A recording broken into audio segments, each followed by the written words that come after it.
Excited about the conversation we will get to have today. We have two amazing architects who will be sharing their story with us today. And when I say amazing, I mean it. You will definitely know by the end of these Dualogue sessions. Good afternoon and good day to all of you watching. Welcome to our third episode of the Dualogue Community Series. Let me introduce myself. I'm Jason Seow, and I have been privileged to be the moderator throughout this Dualogue. Dualogue is an annual live sharing session in a form of casual dialogue hosted by Collab with support by the School of Architecture and Built Environment, UCSI University. We aim to inspire wonders among architectural students and a greater audience with thematic dialogues and conversations. In the year 2021, which is full of challenges for each and every one of us, no country was spared from the COVID-19 pandemic. So, while under lockdown, we hope to break solitude and gather community workers and designers to discuss their community architectural works and practices. With practitioners from different countries, these dialogues expand the discourse of community works deeper into the challenges with community participations, engagements, and life-building grassroots projects from different places, cultures, and backgrounds, leading to how we could design the futures for the common good. Before I go on any further, if you have any questions you'd like to ask throughout these sessions, please do ask in the comment sections, and there will be time for discussion at the end. As you can see on the screen, our topic today is Common Ground, Common Good. We are fortunate to have two speakers with us today, and they are both professionals in their field of work. So yeah, we have an interesting dialogue ahead of us. So sit back, and we hope you stay with us till the end. Without further ado, allow me to introduce our first speakers for today, Eric Chen from Archiblur Lab. He's born in Tainan in 1978 and currently residing and working in Tainan, Taichung, and Taoyuan. Eric Chen holds the PhD degrees of arts from Tainan National Universities of the Arts, and now he is the full-time assistant professor of Departments of Architecture, Chung Yuan Christian Universities, visiting professors of Departments of Architecture, UCSI in Malaysia, and chief architects of Archiblur Lab. His creative practices over the past years are the use of body anatomy as reference for expressing group senses, building generation, urban landscapes, island manufacturing, thinking, and ideas in an attempt to develop a method to explore the issues in an open framework. He has engaged in the long-term explorations on body and landscapes in order to develop another redefined architectural scale. He also attempts to repeatedly perceive the most fundamental value of everything with the most authentic body feelings, which enables buildings to become a kind of human environment. So, his main creative practices are Landscape of the Boundary of 2014, X-Site Project, Bridge House of 2015 Satochi Triennial, Art House Project, Urban Archipelago Project, Oasis Settlement Project in Malaysia, Suspended Bridge in France, Floating Mountain in Malaysia, 2016 Taipei Biennale, 2017 Sharjah Biennale Collectivism, Threshold of Being at Palestine Art Museum, Chief Curator of 2019 Madu Sugar Industry Art Triennals, and etc. So, ladies and gentlemen, let's welcome our first speaker. Please give a massive round of applause to Eric from Archiblur Lab. So today I have my topic is about the tectonic of evolution. So we talk about the evolution for the architecture. We try to think about what is change in my work, and also how can we make architecture to create a space to meet each other. So I just want to comment about today's topic. It's a common ground, common good. So the evolution is trying to, we also to fight about the common, but we also fight about the difference. So what is what I say so next? Okay, so we talk about the Archiblur Lab. So Archiblur Lab was founded by me at 2015. But our work is not only in architecture experiment, design, and invention, but also focus on education, action, and community research. And so we prospect the space of Taiwan by architecture as a tool and to explore the emphasis connection between body and landscape and action. So today I will show the two projects. The one is I called is the urban archipelagos in 2016, and the others is our the second project is the Vale of the Springs, and the project is when we creating the space and we use the we try to connect the users from the past, the present, and the future interact with the space, transform the place. So we can see the two projects. Okay, so next. Okay, so this is the map, and we based in Taiwan, and we also do some project in Malaysia, in Japan, and also in France. So it's not only just doing the architectural work, and we also made a lot of research. Okay, so next. Okay, so I make this is a triangle map. So you can see this is the fourth section and the Archiblur Lab do. And we focus about the urban landscape, but it's kind of how can we think about we conceive the space and we can like the commerce and we can join people to participation. So this is the fourth session is kind of the central is about the urban landscape, but you can see about the art and the history and architecture. So I see the architecture as an action. So we made a lot of research about the you can also do a lot of the field work. So we just think about the two things is very important because I think it's the architecture is not just to find the evidence, and also they have to give some imagination. So how can we think about our work? We use this fourth section. So we cooperate with the different people and in our projects. So maybe it's like we cooperate with the artist. So the artist is like the archaeologist. So they will cooperate with us and to think about what is the new. Okay, so next. Okay, so about our work, I think the most important is how can we measure disappearance. So we're not just doing about the architecture projects. So we collect the many archive and we made a lot of survey and we get a lot of historical document and we represent the interview information, shooting local objects, and studying the data of a species organizing trace of the change. So I think the most important way we work is we try to the process on the juxtaposing and comparing the different data and trying to work from the visible substance and to form the unseen relationship. So I think the architecture the most important is not because we just do the maybe the spaces object, but how can we use this kind of object to fight the relationship. Okay, so next.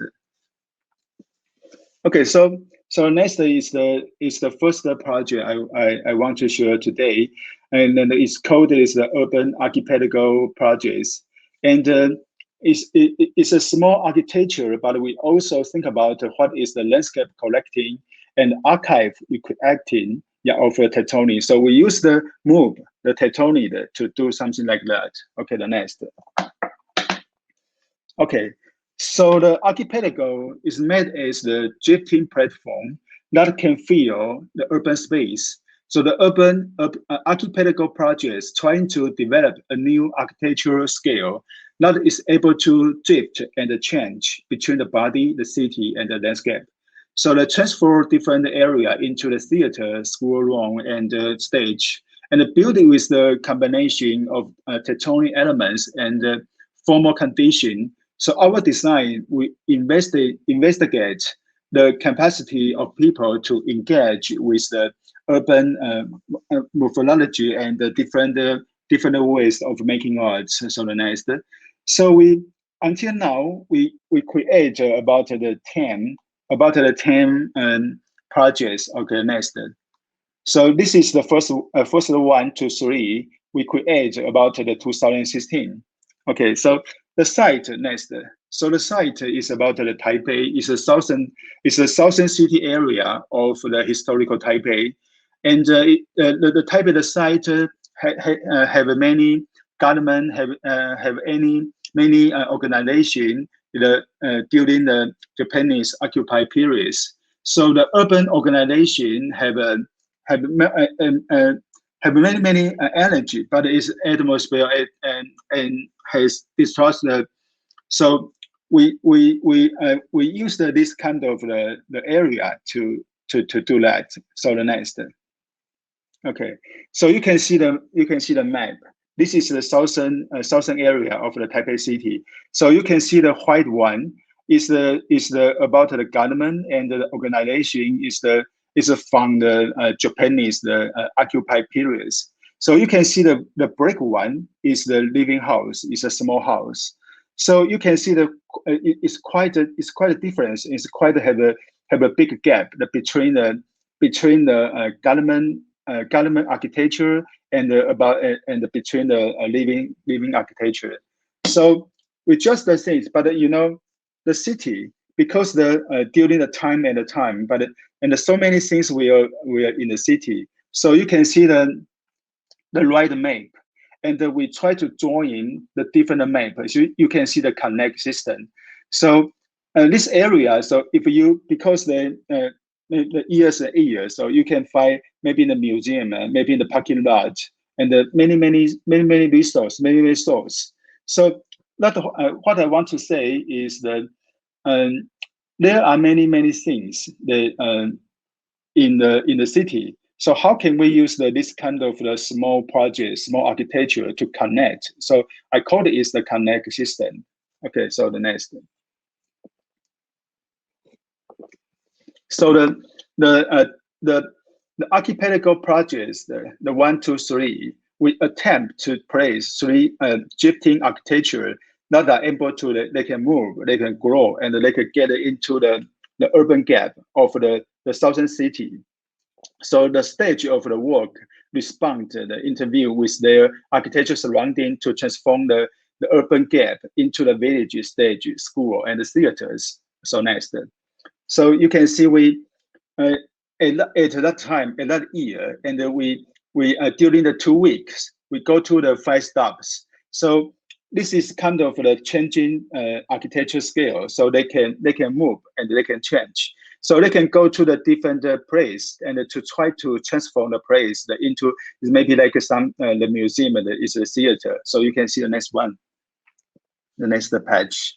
So you can see this is the step 1 and step 2. So you can see this is 3 small architecture. They go inside, so they will have a new relationship between the older building and an element. So you can imagine. So when people go in, so they can see they can have a new connection with the older area and the older space. So also we connect many things, and we cooperate with the artists to have some show in our architecture, small architecture. Next.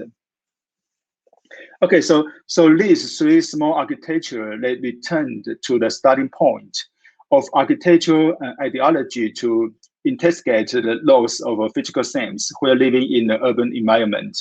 So we try to transform such as the architectural elements, such as the window and roof and the wall, are giving new meaning to combine with the artist activities in the community and become. So you can see the number 1 and the number 3, they will become the family story house. So we invite the 40 artists.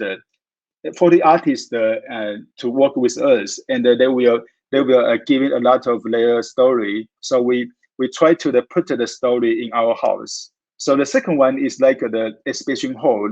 So we try to cooperate with the people and artists to show about what they think and what they think and what they feel about living in this area. And the third one is about the photographics, the time machine. So this is like this is a small architecture. In that time, it's like a new conjunction. It's like a new connection of the city. We can regather the energy at that time. Okay, next. Okay, so you can see the right side is like a box. So the box you can move. And when you move to the different place, when you use the different function, so they will change in the different form. So this is something like you can you can change form because of the site, because of the because of the people you want to cooperate. Okay, the next. Okay, so that is that time. Is a streets in the southern city in the southern area of the Taipei. So we cooperate with the people, artists, and many booker. It's like many people, and we occupy the streets and use this kind of a small architecture to become it's like a book market. Okay, next. Okay, so this is the time machine. So this is quite interesting. Is the left side is like you can take picture in that in the left side, and when you take a picture, we will invite you to imagine if you live in the older Taipei city, what you want to do, and you can have some spatial different the show. So the artist will take picture to you, and the right side they will deal with the image, and they can print. So you can take home, and you also can put on the wall to have a exhibition. And behind the time machine is a different building. So you also can put your picture in inside the building. So you can take home just like a memory, and also you can put it on the side to have an exhibition, so people can see many people they imagine about they live in the older Taipei city. Okay, next. Okay, so you can see, so people they will go inside, and the artist will take picture for land, and they will think about because we give them a lot of the photo is about the old picture, so they can choose the old picture, and they can imagine how they live and how they work and how they show in that situation. Okay, next. Okay, so this is not the exhibition hall. So it's like the roof is like a mountain. So they have a different section. So the last one, and then we collect the very famous people living around here. So we put the story inside we put a story inside the small house. So people so we put it maybe in the corner, and in the broken space, so people can go inside and see they can show the famous story in the exhibition hall. Okay, next. So we change a lot of a place. So you can see the right side is a very historical building. So this is the left side is our small architecture. So you can go inside to see the story, and you can go inside to connect with the area. Okay, next. Okay, so now we change going to the Taipei station. So when every time we change the location, and we also change the container in the context inside. So we'll collect, we'll move, and we change, and we also collect the different story inside the small architecture, and trying to exhibition to everyone. Okay, next. Okay, so you can see, and we take a picture. So you can see this is a very big. It's a very big square. So when the time machine go inside here, so you can see the different pictures. So that time we show about the photo about the Taipei. So you can see the people go inside, go out, and they will get here, and then they will stay here, and then they will they will see the Taipei city from a different viewer point. Okay, next. Okay, so then also we have we will get it together, and we go into the square to have a talk, have a show, so people can get it together and to have a different event. Okay, next. Okay, so we also cooperate with the market. Yeah, so it's like a market, and we show the different food. It's like the shop sign, and we cooperate with the market and try to show about the very famous the night market in Taiwan. Okay, next.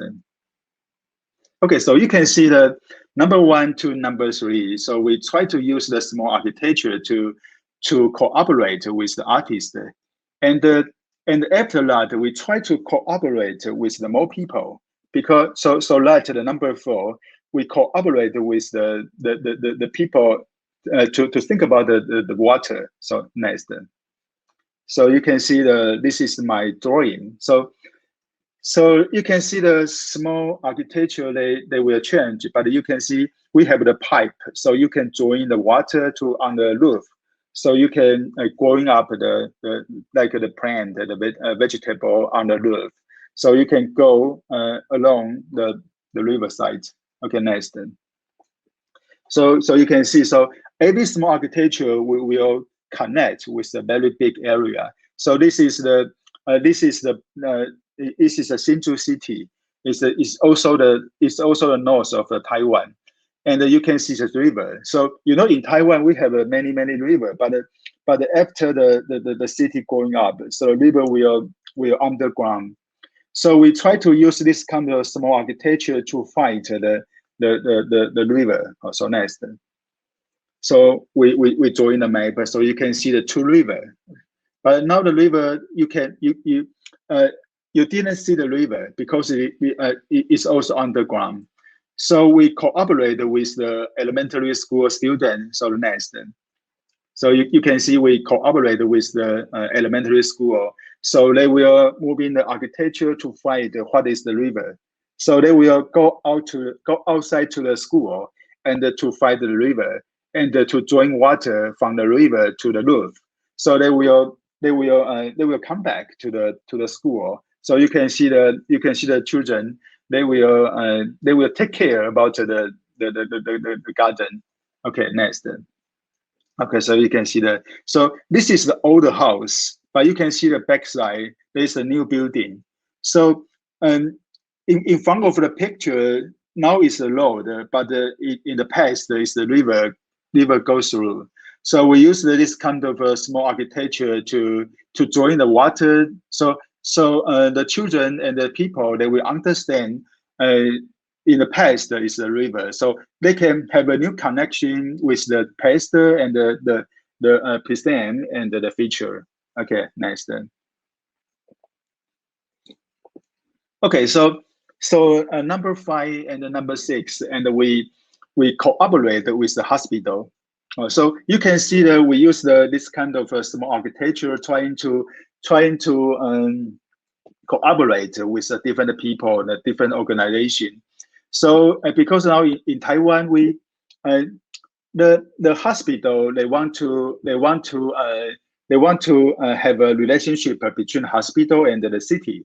So but they the city is big, so they ask us to do this kind of a small architecture, so they can have a new relationship between the hospital and the city. Okay, we can see the next. Okay, so at that time I proposed the different kind of the small architecture. So this is the voice house, But how can we connect? Yeah, it's many things we can connect with hospital and the city. And then now we're trying to, at that time, we propose the different different design, different thinking.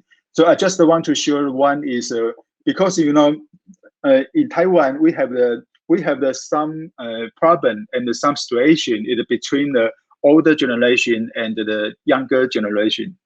So we try to use this kind of architecture as a tools and as a space, so that the older generation can listen in or have a connect with the younger generation. So you can see that this one is about the voice.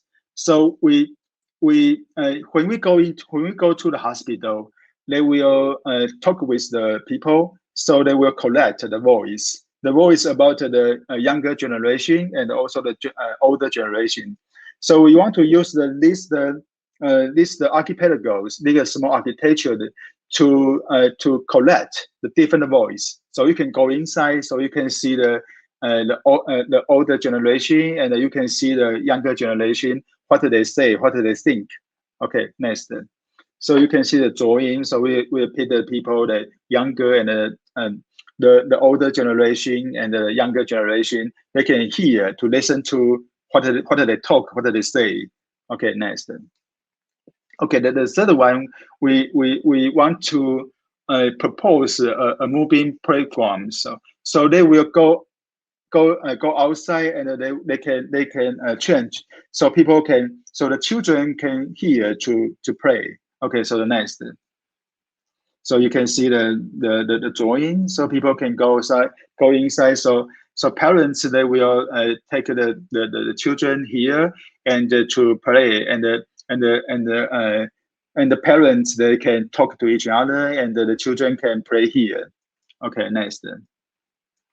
Okay, so the third one we propose is something like a moving garden.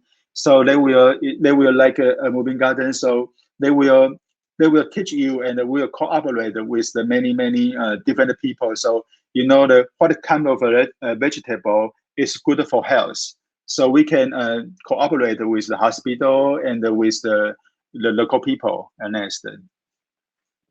Okay, so you can see not there's not proposed, because in the Taiwan city we have many markets. This market is on the, so you can go into the streets. So you can see the many local people. They will carry about the very vegetable, the food, and so they can have a new connection with each other. Okay, next. Okay, so you can see the map. So that kind of project is we cooperate with the hospital.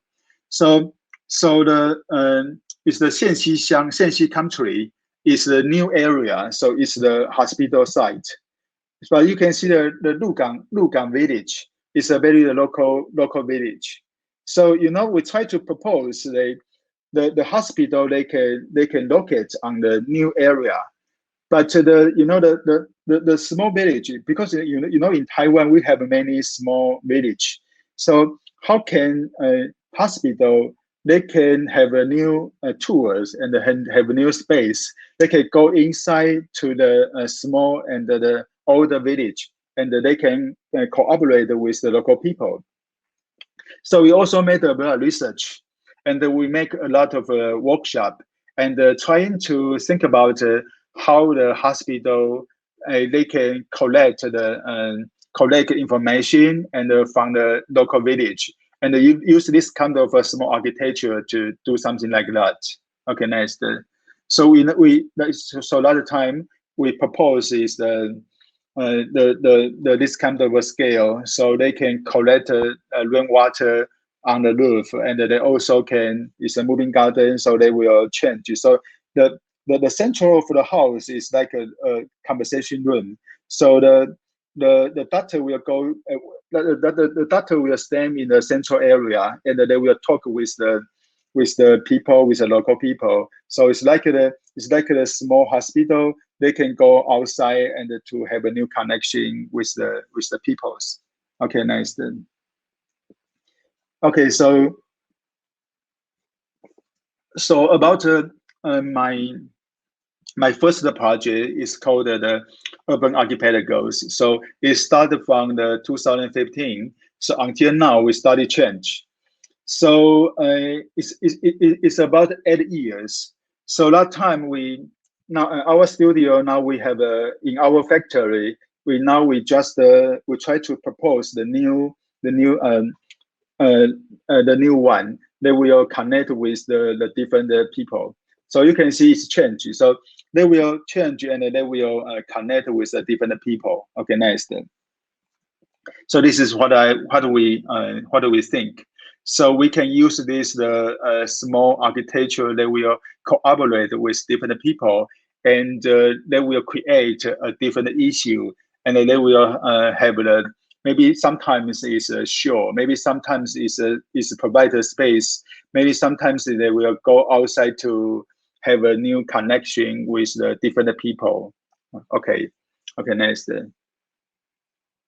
Okay, so my second project I think it's the same. Why I choose this kind of the two projects is because we the first one is our we use this we think about the architecture is like a waste. So you have to collect you can collect many information. So how can we collect this kind of information, and we think about what is the starting point of the architecture. Okay, next. Okay, so the projects of Vale of Springs, the laminate, the second plaza in the Zhongyuan Christian University.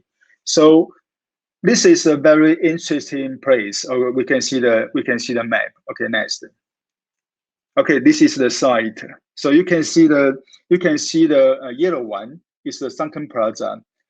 So this site is very complex because they have some problem about the trees, about the water, and about why I choose, as I say, why I choose this kind of two projects is because when we use the urban archipelago projects, and during time and time, we can collect the many information. But how can we reuse this kind of information to to redesign and to become the starting point of the design? So this site is like I think many places have the same situation. So they have many problems about the water because this is the lowest point in this campus.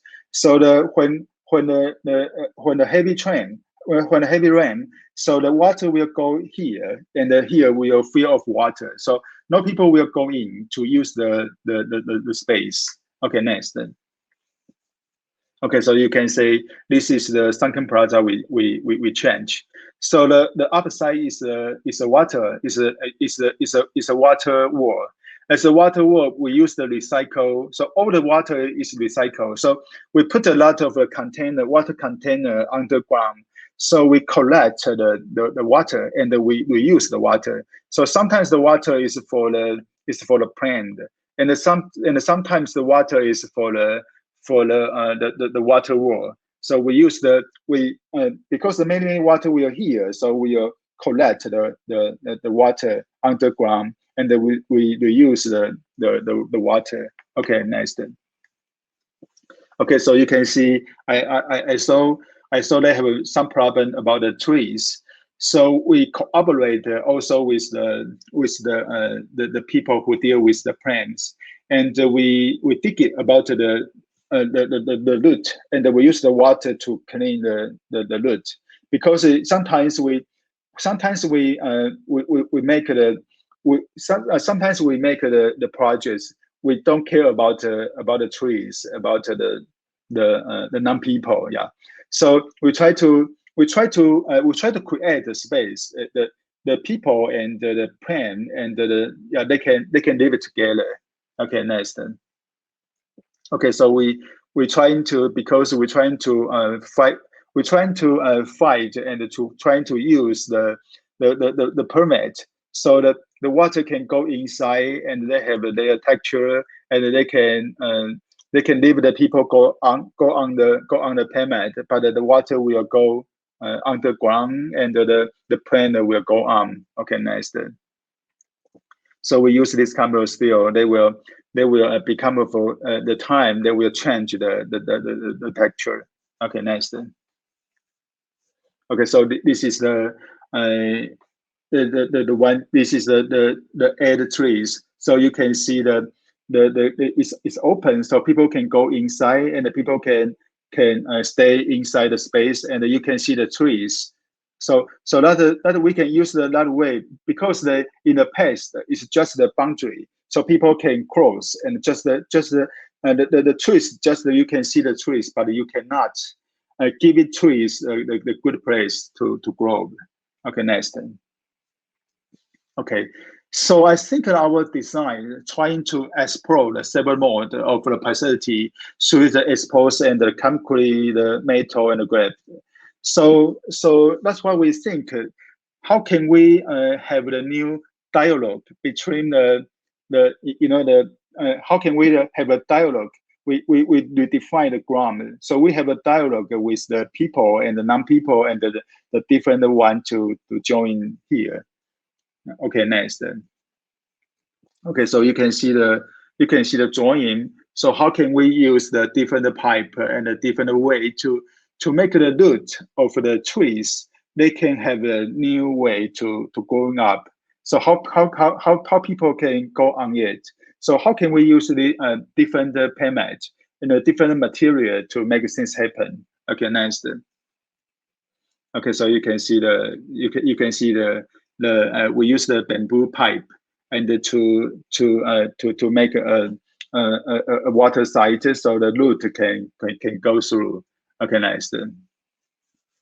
Okay, so you can see how can we try to think about when we how the architecture can be it's like a container. They can let things go in and change. Okay, next. Okay, so I think our design trying to juxtapose living and the construction matters. So sometimes is how can we think about we use this kind of a material to put together about the living and the matter and the materials. Okay, next. Okay, so you can see the picture. Okay, next. You can see the pictures of people can go inside and to use this kind of a space. Okay, this is quite interesting because the trees is also not good, because the different tree have a different. It's like people. The different tree have a different. Some trees that's like water. Some trees didn't like water. So how can we use the different way to deal with the different trees? So this is quite interesting, because how can we use the bamboo pipe to let the water will go outside. Okay, next. Yeah. So you can see the drawing. Yeah. So because we also this kind of stair, so people can go on the stair, and the underground the plane will going on. Okay, next. Okay, so this is the stage. So sometimes the people can go outside to have a performance. Okay, next. Yeah, this is the sunken plaza. So the water will go inside, and the plane they will living together. Okay, next. Okay, we also use this kind of stone, and we make some gap, so the plane will go inside. Okay, next. Okay, so it's about the water, the recycled water. So the water wall, the water the water down, and the plane will up. So it's quite interesting about that. Okay, next. Okay, so it's about the stage, so people can hear and to explore the space. Okay, next. Okay, so I think this project is focused on the material of the surface, and then we use the steel, the concrete, permit, the metal. So we try to think about how can we connect use this kind of material connect people and plant and water and the different things that will come together. It's like our our first projects. And how can we use this kind of small architecture? And we can collect the different information, and we have the new connection with different people, and we can live together. I think that is very important. Okay, next. Okay, so this is my last slide.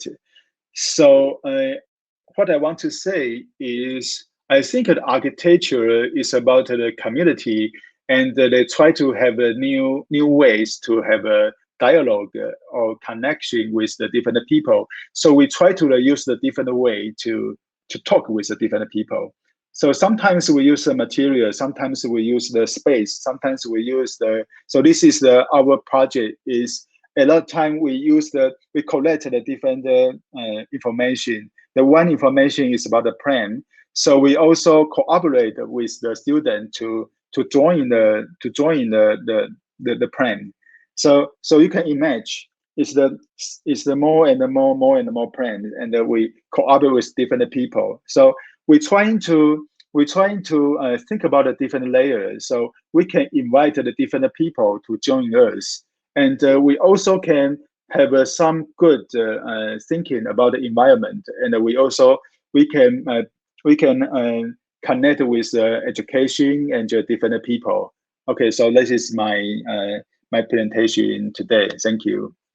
So Anita Mahendra is graduated with Bachelor in Architecture from the University School of Design, Mysore, India in the year 2013. For 2 years after graduation, she worked in a conventional architecture firm in Bangalore, where her inclinations towards community architecture began.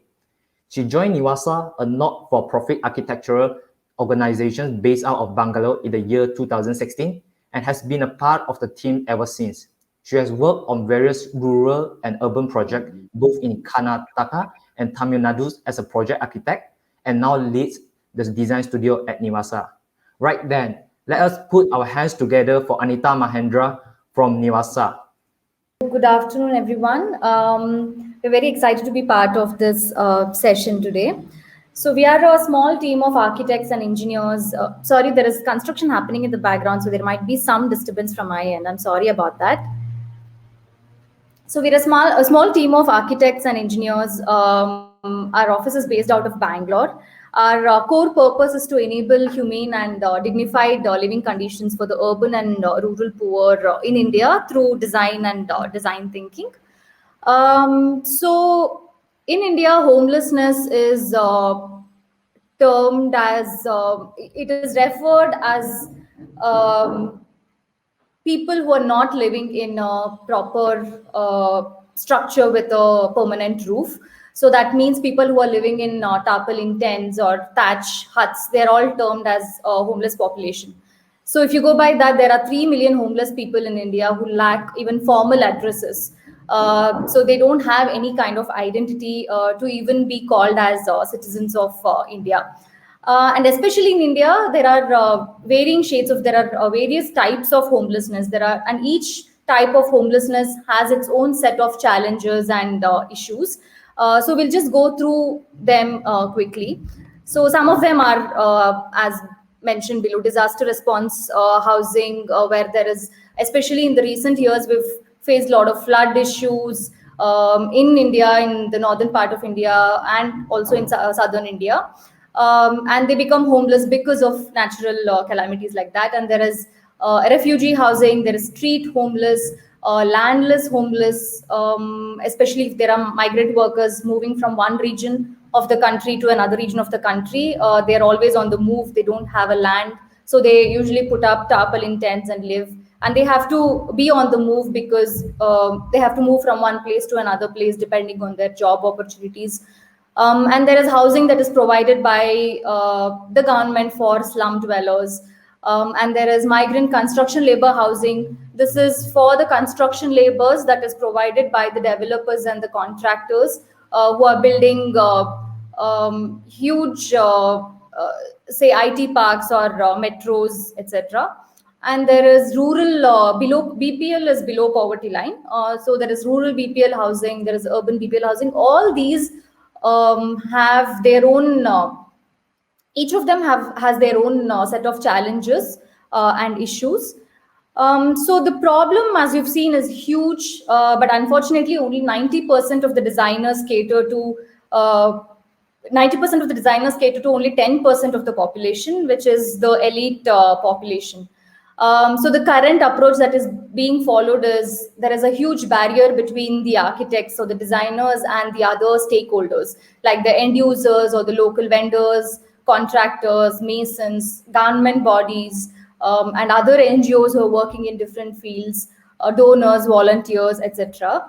So because of this approach, what we are seeing now is mass production of housing, which follows a one size fits all approach, which is like a cookie cutter model. And technology is used as a driving force. So certain technologies become irrelevant in certain regions. There is no climate conditions taken into consideration. There is no end user in the whole picture. Their needs, their aspirations is not considered. So the current approach that I spoke about, where the architect architect is on one side and all the other stakeholders are on the other side. The solution that we come up with has these issues, which is mass production, one size fits all approach, and the technology as a driving force. Technology is used where it is not very relevant. So the current approach, there is no end user in the picture, like I mentioned. Their lifestyle is not taken into consideration, their culture, their rituals, there's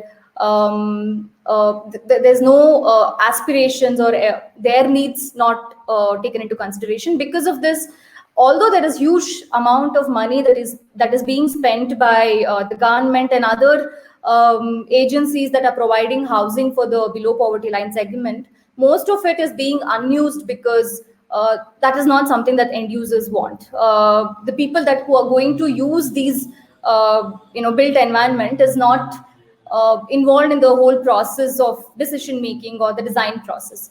So as a result, most of them are vacant.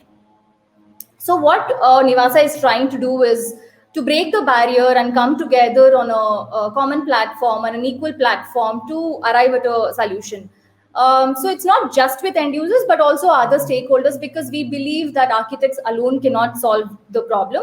It's very important for people with different skill set, expertise, to come together and work towards a solution. So the architects become enablers, they become catalysts for the change, whereas people who are the end users, the community, the local government body, they become the focus of the entire system.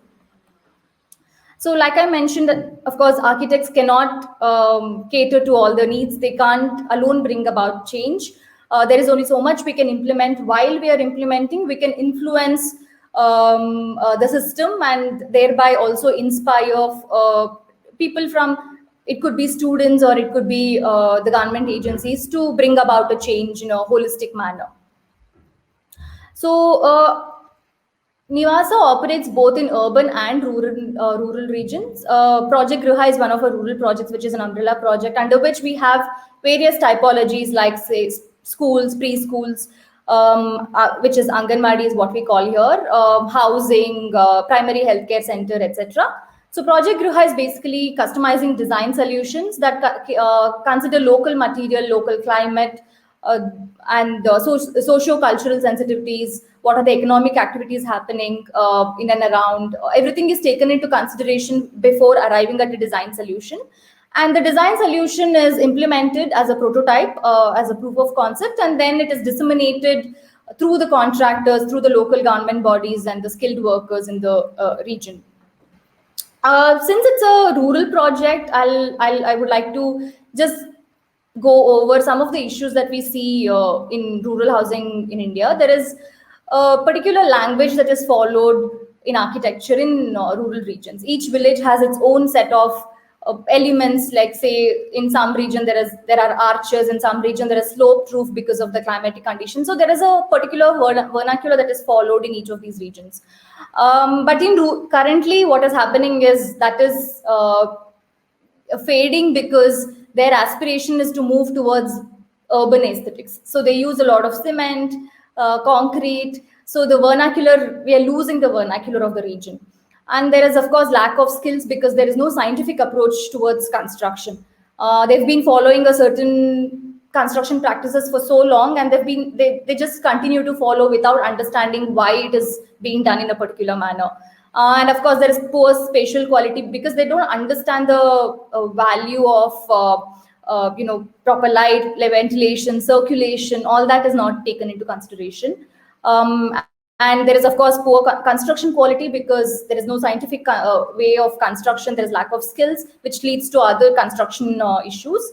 And there is lack of designers and architects that are catering to poor below poverty line segment in India, which is leading to the solution that we see on the slide, which is a very mediocre solution. So what we do is there are around 29 states in the country. So we try and cover each of these states. And the country is divided into states, and then the state is further divided into districts, and then taluks, and then villages. So we try and cover each of these districts, and in each district we cover all taluks. But in one taluk, we try and cover 10 villages, which are contrast to each other. If we pick one that is closer to the city, we pick one which is very remote. If we pick one that is very poor, we pick one that is little richer. Small, even when it comes to size, we pick one that is small and one that is bigger. So we try and have these sample size so that we can analyze and arrive at a conclusion. So we study and document each of these villages, we analyze and we infer, and then we implement the solution and thereby influence and inspire. So when we do study and documentation, we do both on-site and off-site. For on-site, we do a lot of focus group discussion with the people in the village. We do photo documentation, we do measure drawings, and then we do surveys which are starting from the house level, we do village level, and then we also do market survey to understand what are the materials that are available in the region, and what are the kind of construction practices that they follow, etc. And then we also do interview local masons to understand what they've been following, what are the details they use for foundation, for wall, and Vastu is an Indian version of Feng Shui, which is very much followed in most of the villages in India. So we try and understand that concept from the local, because it changes from region to region again. So we try and understand that. And if there are any already community NGOs that are working with this community, or if there are any self-help groups, we also try and meet them to get to understand the village better. And when it comes to offsite, we study the usage pattern. Sometimes we end up staying in a house to understand their routine. What time do they wake up? How do they use each of their spaces, and how many times do they use each of their spaces, to get a better picture about the layout and the usage pattern, etc. And then what we do is we do a comparative study where we analyze all the villages together. We do a comparative study of all the villages, all the taluks, and all the districts to understand how there are certain elements that keep repeating from village to village. For example, veranda is like an outdoor seating area where most of the regions in India have. It's a very common feature. And when we compare, we understand what is the common roof form that is followed, what is the common layout that is followed, what is the size of the layout that is followed. So it helps us understand when we do this, when we analyze and put it all together as a comparative study, we understand the layout in a better manner. And then we design and implement. Of course, when we are designing, we co-design and co-strategize with the community that we are working with. And we try and fortify the local ecosystem by buying materials locally, by hiring local masons, by hiring local contractors, by training the local people in an alternative construction technology. And we also have a scientific approach towards construction. So every stage of construction is estimated. We make the community, make the end user aware of how much each of these cost. For example, foundation, how much does it cost? How many bags of cement do you need? How many stones do you need? So they also become very aware of the whole process, and we make them aware that you have, for example, in most of the rural region, they have this conception where if you use more cement, the building becomes stronger. That's the common conception that most of the rural regions have. So we try and arrive at mixes based on the soil conditions, etc. We do soil tests. So when we do that, we also tell them, we also involve them in the whole process, the local contractors and also the end users, and we try and educate them on how only all materials should be used in a scientific manner. Anything more can lead to other construction issues. So when we say co-design, we involve the homeowners in all aspects of the construction process. We make them aware of if there are any schemes available by the government that goes towards housing. We try and make them aware about that. And we train them in construction management, supervision of construction on site, financial management, and we train them in other alternative technologies. And we also involve them in the whole design process, because eventually it's their needs and their aspirations that we have to cater to. So this is about fortifying the local ecosystem, where, like I mentioned, we try and buy materials that are locally available, because certain materials that are very easily available in, say, Karnataka might not be easily available in another region. Even within Karnataka, concrete blocks and other blocks are very easily available in Bangalore region, but if you go towards Udupi or other districts, laterite stone is easily available. So we try and use materials that is very specific to the region. Local masons or laborers are trained in cost-effective ways of construction. End users are trained in block making for their own houses. This again, it's not one approach for all the projects. It depends on the area that we are working, the climatic condition, the soil condition.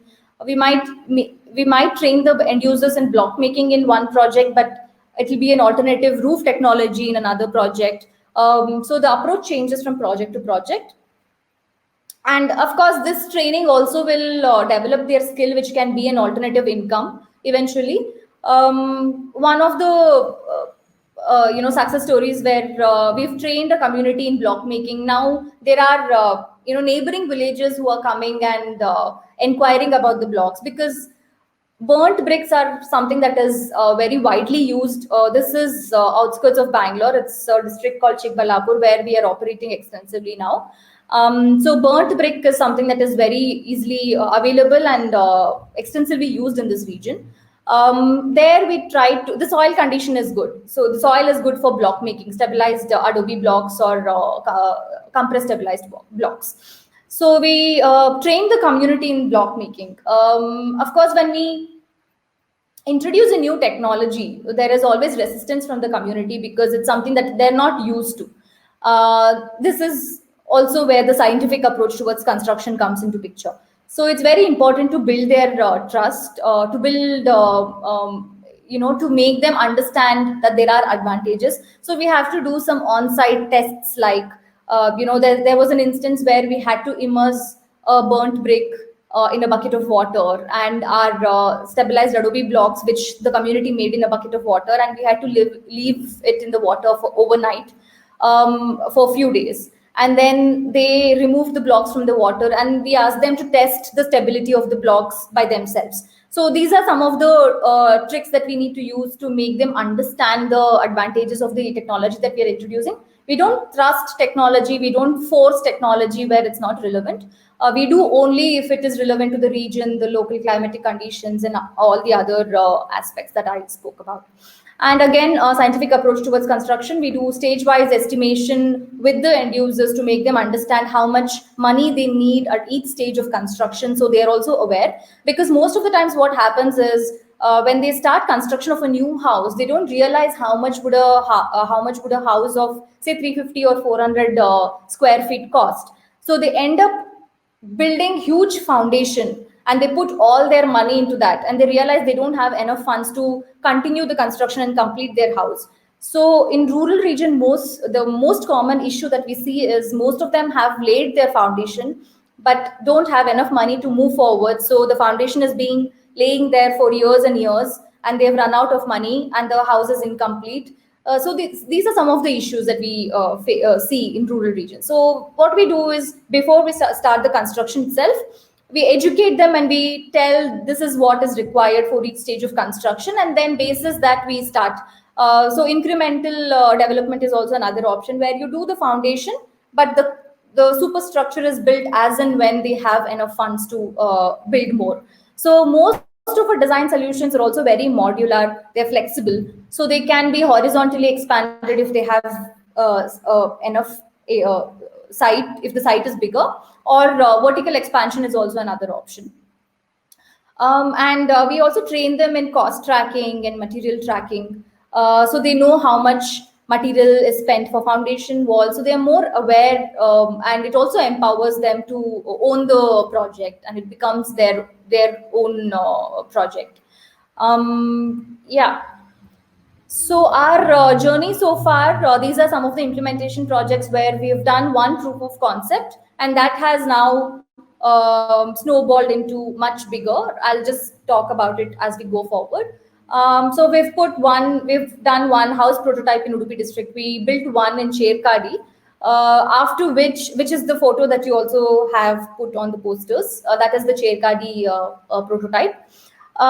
So when we did the prototype, we also trained the local contractors on design, and they just came and they had a look around when we were doing the construction, and that snowballed into much bigger. Now there are around 22 to 23 houses that have come up in the same region where we are not involved. That's what we mean by disseminating the design. We put one proof of concept and then influence the design in the region, and that will happen by itself. That's the ripple effect that we are talking about. And then Anganwadi prototype. Anganwadi is a preschool. So we've built two prototypes in Uttara Kannada district and now in the Chikballapur region.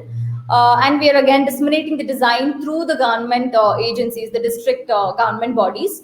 So any Anganwadi structures that are further going to come in the region will follow the same design, because the design is based on the district's climatic conditions, the materials availability, etc.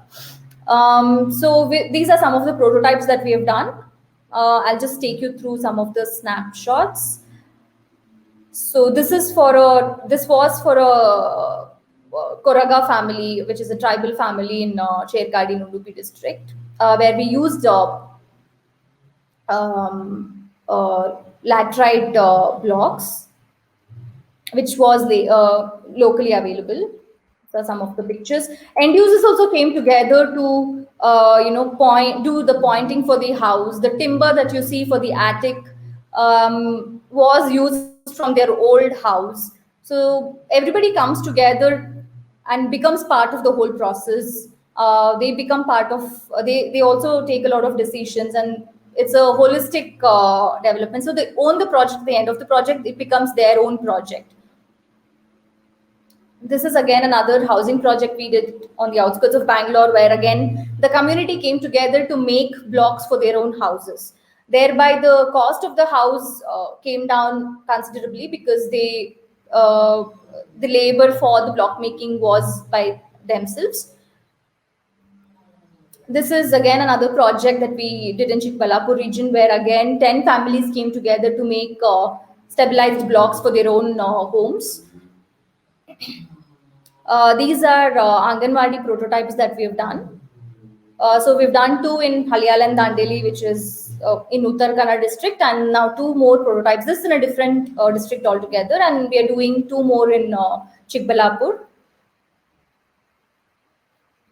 So like I mentioned, because of the implementation that we did, and during the implementation, the trainings that we had with local contractors, we disseminated the design through the government bodies. The ripple effect is that more houses have come up following the same design, but there are certain changes based on the end user's needs, which the design caters to, because it's very modular, very flexible.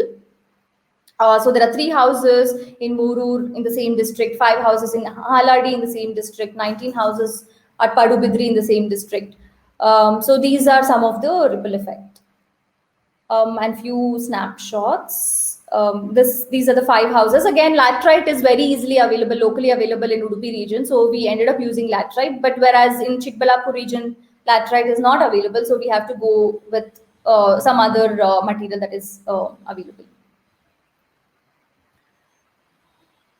So yeah, so the impact of this approach is design becomes catalyst for social changes. We start with an end user, and it will influence the community, neighborhood, and inspire the larger environment, say students or other architects, to join the journey and move towards bring about a social change using design as a catalyst for that.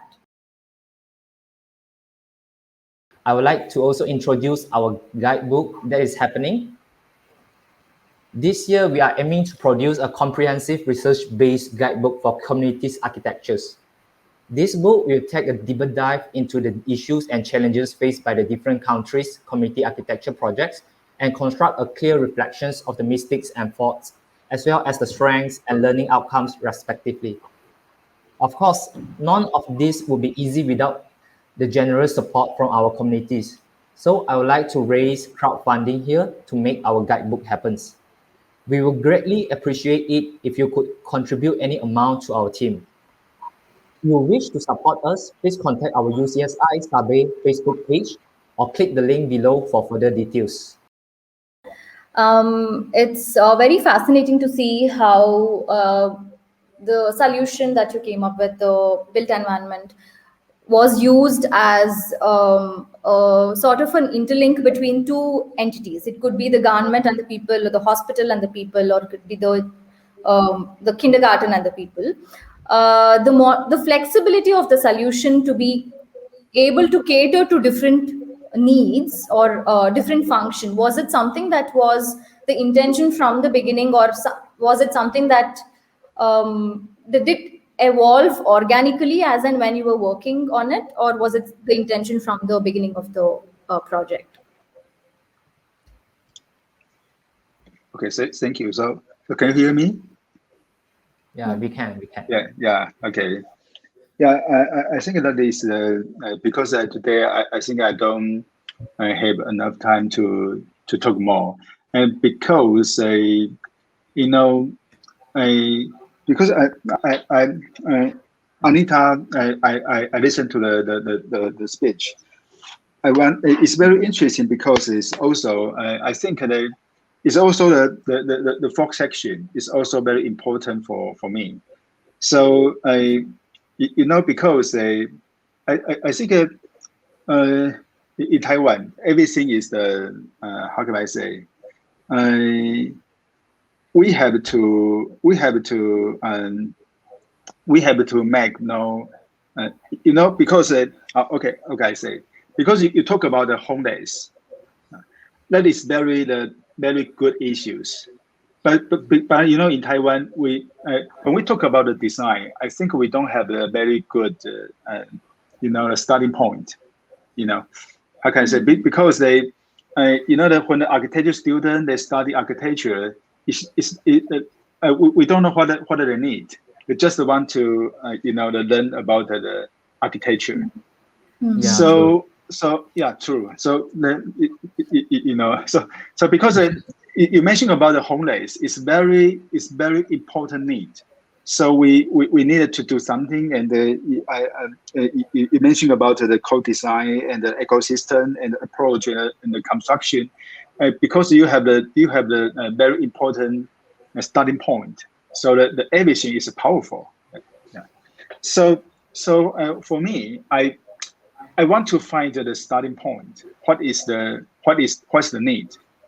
But in Taiwan, it's not that everything is everything is good. So it's quite different. That we have to create the new things to make the things happen. So for the Archiblur Lab, so we try very hard to find what is the new starting point. Yeah. So so every the small architecture, in the beginning, we study a lot of time to have a lot of workshop, a lot of conversation that with the different people, and we use the we join map, and we do a lot of things to have a conversation with the different people and to the hospital. So it's something like we are sorry 我们是主动的 we 主动的主动 就是不是被动的 sorry okay 就是说it said now we have to go outside and to connect people. It's not just that we have the issue, so we deal with the issue. It's different. So we have to make a lot of work to talk with the hospital and to talk with the children and to talk with the different people and to ask what they need, and then we make a new connection. Yeah. So that is very important. The small architecture is important because they can go, because they you remember about the time machine. So in the beginning of the time machine, and we rent a very big place, and we use the pencil to drawing on the ground, and we invite the people inside and to have the stand at different the place, and then we take picture, and then we also talk to each other, and then we try to use this kind of the architecture to invite people to go to the container and to meet each other and to talk to each other, and use this and when we create this architecture, so we will go outside to try to talk with each other. So it's just a way to collect the information. So when after that we collect a lot of information, so we will working about the information and be working and to connect with the different people. Yeah. I think architecture becomes a communication tool it's a tool to communicate with different people. Yeah, I'm sorry. It's difficult for me to. But just to emphasize, just now, Eric Chen have mentioned a Chinese word, which is 主动的. 主动 means something which we have to be initiatives. We have to actively participate or asking those questions first. Instead of passively doing those jobs, we as like architects or we as a designers, we have to act as an initiative to have a conversation to learn about their problems from the communities. Yeah. And I believe, okay, sorry. You can say that. I also have a question for Anita.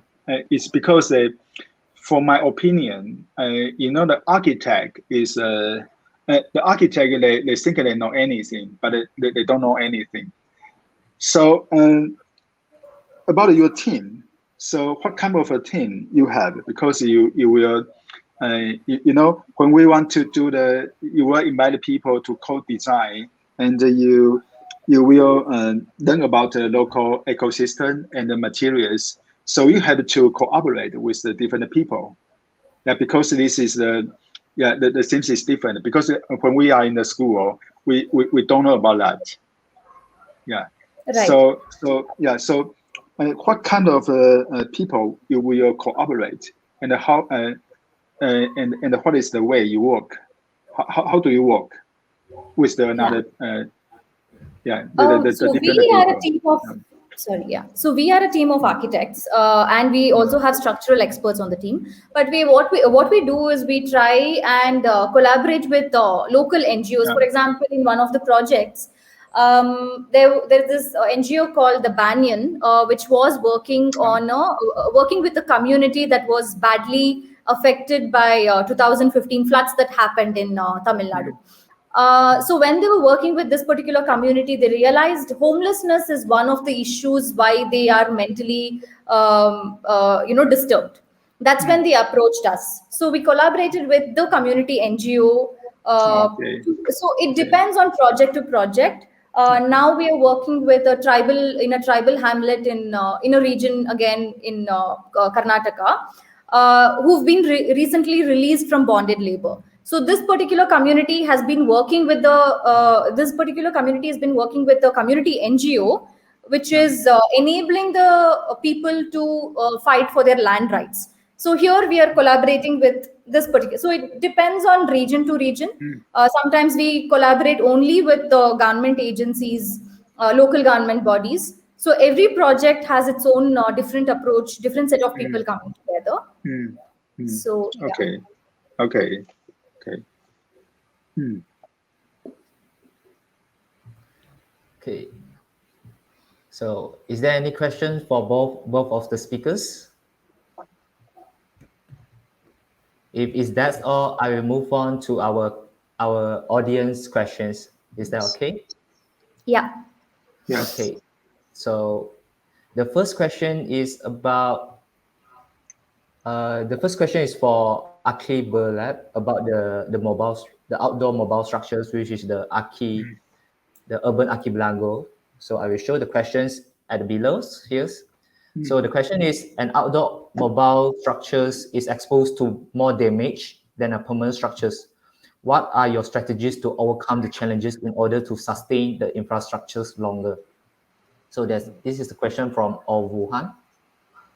Okay. Okay. Thank you. It's a very good question. So because that it is about the way we work, but it's quite different because we are not just like the architecture studio, because we have a factory, so we can do all the things together. So what I think is I think two things is very important. It's about the architecture studio. The one is about the factory, and the other is about the storage. Yeah. So I mentioned about the urban archipelago projects. It's like a tours, or it's like a media. It's because we use a steel. We use a steel to do the main structure, and then they will change it, and they will transform. So because after 1 month, so they will go outside, and then they will and we will take it back. So when we go outside and turn back, we can change about the materials. Yeah. So because how can we think about material? Because we have a different projects. And sometimes the project is about the exhibition. So maybe the exhibition is 1 month, and they will have a lot of material. There will be a garbage, but we will collect the material. So we collect the different materials. Okay, so we have a storage space to collect this different kind of material, and we will arrange about the material. And we use the archipelago projects, and we go outside, and when we come back to our factory and come back to our storage, and we will change the material. So the material will change all the time. Yeah, you know what I mean. And at the end of the material, and because now our studio is we have a factory and the storage, and we also now we have the plant area. So we cooperate with the porousness to have the plant area. So for example, about the wood. So we use the wood to make the small architecture is a partition, and after the time after change. So at the end, we will cut about the wood material and into the plant area. Then we will use the soil to plant the plants. Yeah. So what I think. So why I ask the Arita, because I think nowadays about the architect, we have we need a different approach. We need a different space, and we need different friendship and a different partner. And so that's what I think. So So if we can do that, so we can make the material recycle. They have a possibility to do this kind of things. So this is what I mean. So I think about the architecture is not with just the build up architecture, and the lemur become old, the lemur broken. They will. But how can we use this kind of recycle system to change and to exchange?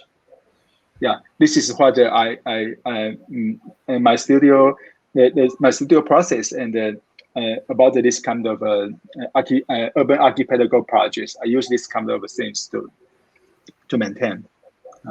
Yeah, that's a very great point. We as architects, we know what the space we really need for our buildings, not only for the like the mobile structures, but also behind the scene, we need the storage space to do the maybe for the renovations for the in the futures. Yeah. So also develop from this question, right? I actually curious about how often do you do these changes for the mobile structures? How Okay, often? so it's about 1 month. Oh, maybe 1 month. Every 1 month, we will change, and then now we will propose the new one. So we also use the different material to do. But maybe in the near future you can see the new model. Oh, okay, I see. Because I see there's a lots of models distributed in Taiwan for urban archipelago. How do you manage to collect all of them into your storage space? I believe your storage gonna be quite huge, right? but you know, now we have a different way, because I have a two small architecture. You know, we have in Taiwan, Taichung, and they have the 2 girls.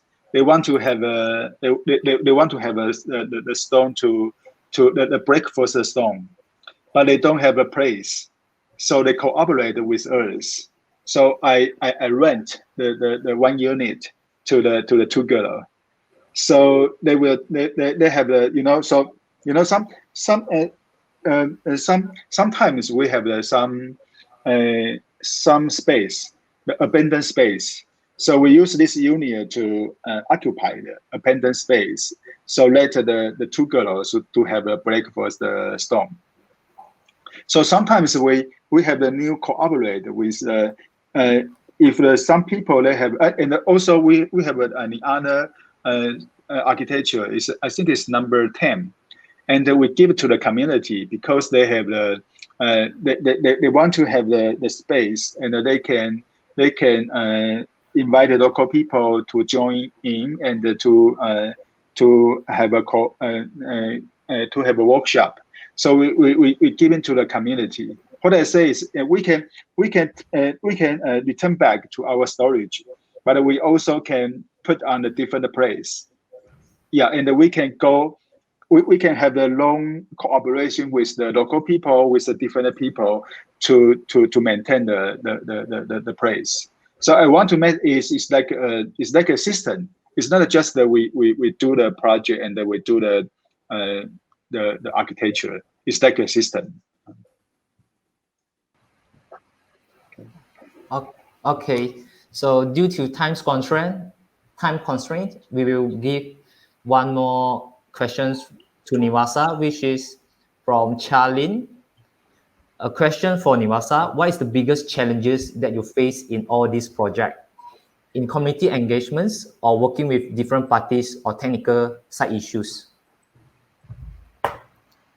Yeah, I think that's a great question, because we always enjoy talking about the challenges that we face, especially when it comes to community engagement, because each community is different, and especially when it's housing project, house is very personal, especially for the BPL segment, because they might be able to afford only one house in their whole lifetime. So it's very personal. Some of the community issues is, like I mentioned, um, a sort of especially when you're introducing a new technology, there is a lot of resistance from the people, so it needs a lot of trust building, and lot of convincing, of course, a lot of testing on site. So we have a lot of stories, very interesting stories when it comes to community issues like that.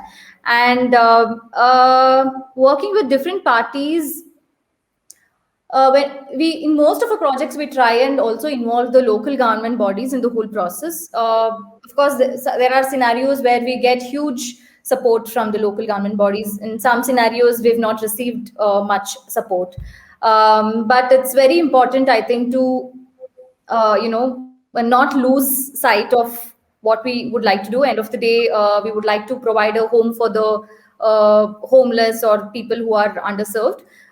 So it's very important to have that open mindset and have a can-do attitude, and just be at it. Also, just developing that kind of rapport with the people and with the community NGO helps a lot in the process to tackle any issues. Of course, technical site issues are there in most of the, whether it is a rural project or the urban project, especially in our projects, because we are utilizing local laborers and masons who are not very skilled. So it becomes a challenge because we also operate from a farther distance. We are in Bangalore, and some of the rural projects that we are operating, they're located in very remote regions. So communication becomes a huge problem. But yeah, I mean, so far we've had both good stories and not so good stories. But I think with every new community project, the challenges are going to be different. We keep on learning from one project to another project and try to, key in what we learned from the previous project to the next project. So yeah. Yeah, there's a very good ways, good solutions on those challenges, right? Because without these challenges, you can't really grow, because we Grow. don't Yeah. grow when things are easy. We Yeah. grow Right. when we face challenges, yeah, right? You're right. Yeah, there's the point when we grow and we improve ourselves on that. Yeah, that's a very great solutions on that. So move on. We're going to wrap up these sessions. So if there are any questions from the audience, you guys can email us your questions to our UCSI Sabe Facebook page, and we can pass it on to our speakers later on.